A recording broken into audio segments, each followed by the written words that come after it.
But a CAD program is something that's very valuable to learn because it teaches you how to manipulate things in 3 dimensions and then be able to do them and print them out.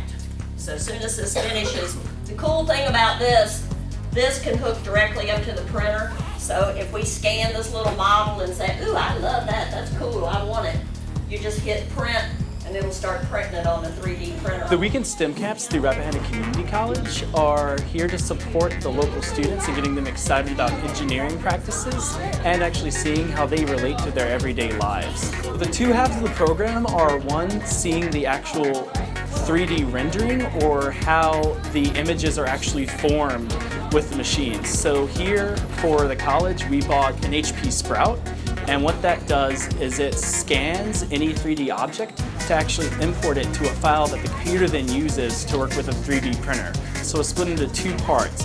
One works with the scanning and actually getting the images and creating them, and the other half is actually making something with it with a 3D printer. The students here were creating what is called a ballista, and a ballista is just like a crossbow. They were creating scale models. Then with that, we measure the force using a force probe to actually get a number for how much force the rubber bands are acting. And then we use that, set it up, and then shoot it to see how far the earplug projectile goes. Then take that data.